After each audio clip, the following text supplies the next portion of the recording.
Alright, so you're out of a breakup, you're hurting, probably the worst pain that we feel as an adult, other than a death, a loss of family, because a breakup is essentially that. So it's a loss of family in a way, it's a loss of love, it's a loss of self, of identity, of attachment. So if you're fresh out of this, whether you are the person who instigated it or made the decision, or if you're on the receiving end of that, it's gonna hurt. It's gonna hurt in different ways, and your approach going forward will be similar. So I'm gonna share something that worked for me. That the one thing that worked for me, probably the most, is rewriting the ending and rewriting your story, your narrative, because if you allow that to be written by basically somebody else, which will be your ex, then you're giving away your power. So I'm going to share with you the one thing that has worked for me the most after my most recent breakup and heartbreak. We can't always control the situation, but we really can. Well, we do have some control over our perspective and then the way that we move forward. It's not always up to us what happens, but it is completely our responsibility as to how we handle that. And if we want to achieve, happiness, self-fulfillment, alignment with destiny, then you need to take responsibility, regardless of how bad this hurts right now, and you can do that. So I'm going to tell you what's worked for me. First of all, it's realizing that you can change your perspective on this, even with the amount of hurt that this is causing you right now. There is things you can do that will make you feel better. The key is doing, though. They say that time heals all, and to a point it does, but that length of time is completely dictated by the actions you take right now. So I would definitely encourage you to, when you can, take baby steps, take little steps, do these things, and believe it or not, as much as you might be drowning in the pain right now, it will lessen, even a couple of % per day, but it's better than sitting in it. So first of all, the 4 things that have helped me to be able to engage in this one practice that is probably the most effective thing that's I've come across is movement. So just walking, just doing 1 or 2 walks a day, half an hour, whatever works for you. Movement. Breathwork. So we're bringing our nervous system back down to a point that we can actually start to work through the feelings instead of being overcome by the cortisol and the stress hormones and the heaviness of that, the overwhelming nature of that. Meditation. Once again, you're going to want to walk and do the breath work before you try meditation, because you want to bring your nervous system down. Meditation is going to be very difficult to begin with because your thoughts are going to overwhelm you. But bit by bit, the more we meditate, the more we train our thoughts to become quieter and quieter. And journaling. This just gets you writing, gets your creative flow going. You don't have to be good at it. You don't have to say anything that is meaningful or that looks like you're a good writer. You just have to start connecting that pen to paper and give yourself the opportunity to put things down that are circling in your mind, because your mind deserves a break. And believe it or not, when we start to put things on paper, especially day after day, our mind seemingly stops spinning on those things to a point. So this brings us to the main point, rewriting your ending.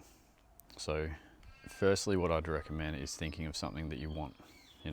You're not going to move forward into the life that you imagine, or the life that you envision is better than the life that you had with that person. Right now you're probably thinking, it can't be that good. That was my person, that was as good as it's going to get. But in time, you will come to realize that's not the case.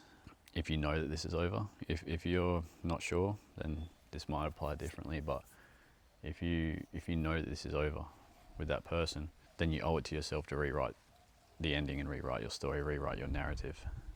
It's a cruel trick that our mind and our nervous system plays on us. Our attachment to this person is so heavy that our nervous system will try to tell our brain that it's a great idea to message them, to call them, to do all these things that are essentially going to backtrack us and probably leaving us feeling way worse, whether we get no response or whether the response is cold. So rewriting your ending, it, like I said, it starts with firstly figuring out what it is in your new life going forward that is going to be so much bigger and better than anything you've ever achieved. And don't just think, oh, a hotter person. This isn't about finding another person. This is about what you want to achieve for you, your accomplishment, what's going to make you proud of yourself. So basically you need to work out what it is for you, that you want to achieve, what you want to go after. And once you realize that, you're going to realize that this relationship with this person has led you to this point, that you have thought about that to the point that you've figured that out, and then that relationship with that person becomes the most essential stepping stone in your history for this to occur. Without that person, you wouldn't have these realizations. You wouldn't be watching this video. You wouldn't be searching for other videos about self-help, about growth mindset, about, attachment styles. I guess on my journey, the way it ended was not how I'd want it to end. But at the same time, I felt like she and the universe dropped little nuggets there in terms of healing. And then I chose to look into that. Or I decided to research attachment styles, realizing my attachment style needs healing. Also, I need to look at every relationship going forth with, does this person's attachment style suit mine? Because essentially a relationship is the coming together of two nervous systems. It doesn't matter how much you like that person or are attracted to them. If your nervous systems aren't compatible, you will not overcome that. There's a spectrum there. You can, if you're very self-aware and you've done work, even if they aren't, I guess, a perfect match, if you're both working to stay aware and make the adjustments for each other, there's potential, but you need those nervous systems to come together. Otherwise, it's going to go south. I guess the next part is, once you've identified that thing that you want, that you need to achieve, and you've realized that, okay, that person was completely necessary for that, you come with a sense of gratitude at that point. And you need to fall in love with that goal. Not even that goal, that knowing that that's your future. Once you get to that point, you can lead with that sense of gratitude. And gratitude is such a strong emotion that you're going to find it much more difficult to feel the pain as often, in the same way, in the same intensity. And it doesn't matter what that person did. It doesn't matter if they cheated. It doesn't matter what they did. Once you lead with gratitude, and then followed by gratitude, you lead with forgiveness. I forgive myself for not listening to my nervous system earlier, perhaps. I forgive them for what they did, what I have held a grudge for, what didn't go right, what they said, what I said. It's the past. And if you sit with that, then you stay there. And if you sit with those thoughts of the past, you will sit with the emotions of the past. And that's that's neuroscience. It's not opinion. So you got to make a choice. That person of the past, how long do you want that person and that experience to upset you? Once you start taking baby steps along this journey, you realize the validity to it, the potential. Like you will feel the shift. It's not fair on you or your future self to be more hurt than you have to. You're going to miss the person for sure. Every time you go to the coffee shop you went to together, and you went to a place to eat, whatever, you're gonna hurt. But each time you go there, it's a little loading bar, and every time you like just push through that, because you're going to miss that person, and that's natural. The relationship itself, maybe you will miss that, maybe you won't. Maybe that's like the reason you're not together, the relationship didn't work, and hopefully that's the easiest bit to let go of. The attachment stuff, the nervous system, that's why you're feeling horrifically upset. It's your nervous system is crying out for the soothing that person or that person's nervous system allowed for you when there was those moments of compatibility. So these are the rough steps, but what you now need to do is put this onto paper. And that's it. So if you're journaling every day, just get a diary, get whatever. Each day, just write one word, and usually one word turns into a line. Usually that line turns into a paragraph, and that paragraph could turn into a page, maybe. Half the time I write a paragraph, half the time I write half a page. It doesn't matter. You can just write the word sad. But once you start, usually you'll keep going. So it's just giving yourself the chance to engage in that. And once you get that down on paper, that incredible thing that you're working towards and is going to be in your future, which you need to imagine, you need to visualize it. Go look up Joe Dispenza's work. It's extremely powerful. And if it sounds woo-woo to begin with, just give it time. Just hear the full explanation. It's just neuroscience based. It's really just, it's hard to kind of argue with once you listen, when you actually listen. Basically, a thought that you have gives you an emotion. That emotion leads you to conduct yourself and act in a certain way. And the way you act is going to dictate your world, your environment, your life. So the problem right now is if you're hurting and if things maybe aren't where they need to be for you, your life has shifted from the end result there to the start. And you're looking at your life, which is giving you a thought, which is giving you a feeling or an emotion, which is causing you to act in the same ways that essentially just confirm and enforce that life and that environment. So you need to take that from the start. Don't look around you. Think of the thing that you want as if it's real, as if it's already happened. As if it's already happened, it's just on its way. Once you think of that enough that you can actually feel it in your heart, feel it in your gut, let your nervous system, let your subconscious, your body know that's your reality. If you can think your way to that feeling, that positive, joyful, beautiful feeling, that the thing you want so badly and that you desire so much is already yours, then you're going to subconsciously in your body, which informs your mind, you're going to act in that way. And the actions that you take, without even knowing it and realizing it, are going to lead you to that being your life, your environment, which for some of you might be hard to believe. But I guess, what are your options? You sit where you are right now, you stay in this hurt, or you try something different, because chances are, if you're like me, you've probably repeated these patterns over and over again. And I think you owe it to yourself. I know I owe it to myself to stay on this path and move in this way. It feels a whole lot better than the way I was moving before. And make space for that, potentially that person, you know. Of course, like, I want that person. I'm sure you want that person that is the love of your life, is everything. But that person has to be suited to your nervous system. And I'm gonna take a bet that the person that is in your past right now, if you really assess, once you read, anything on attachment, and you realize what attachment style you are, what attachment style they are, I'd be willing to bet that maybe that has been the whole issue all along, no matter how much you love them, no matter how perfect you thought they were. So give yourself a chance. Try to rewrite your ending.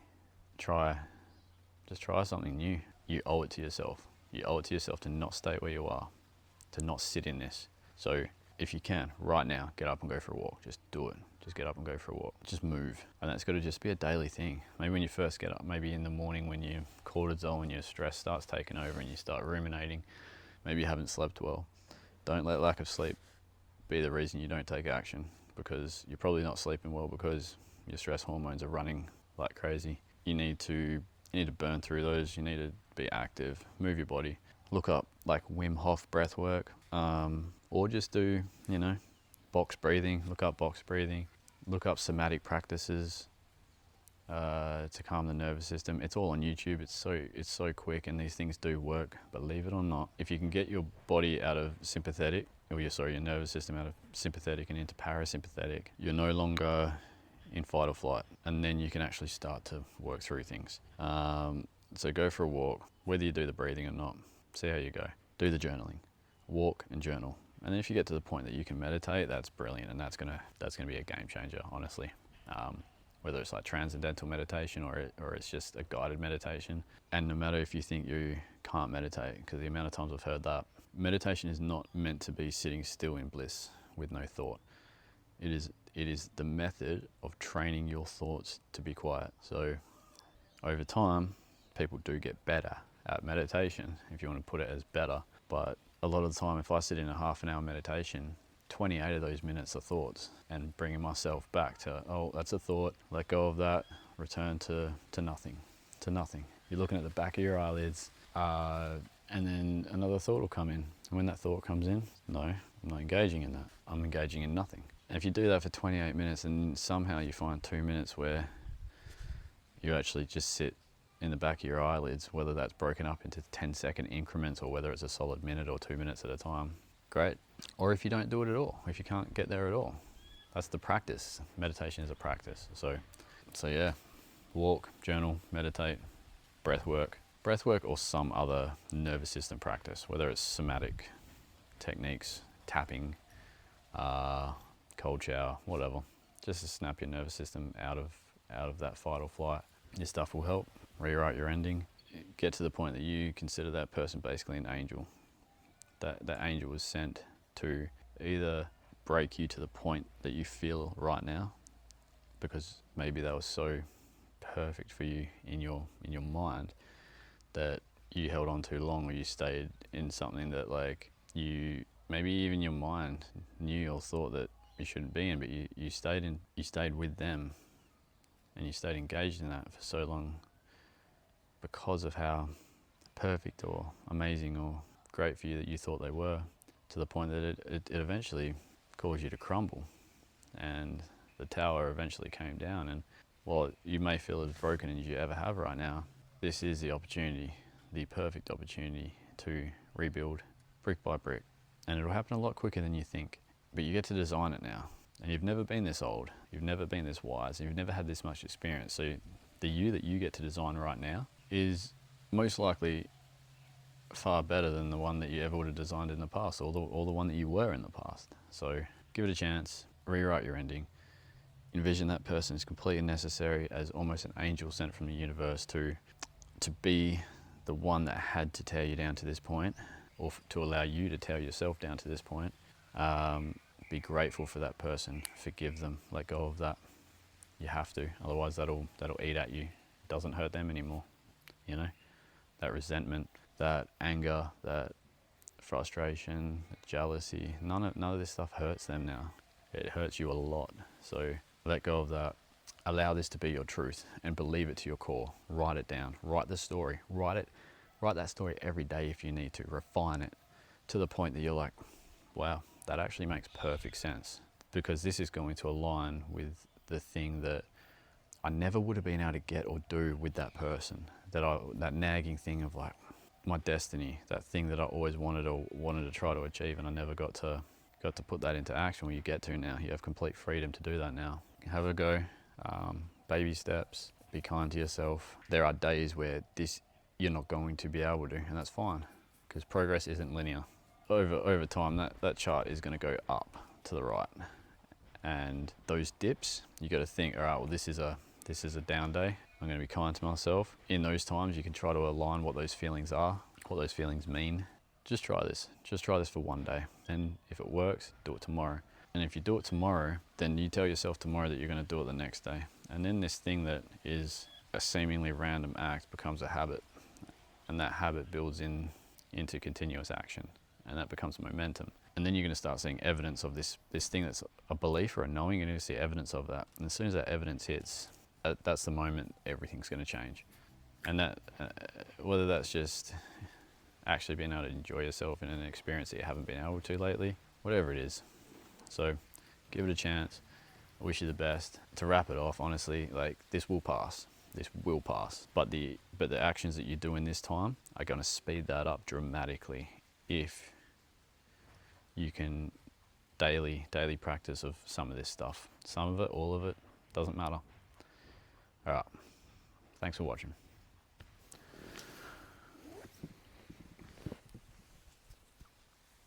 Oh, I've been sitting on my leg. Been sitting on my leg way too long. That was silly.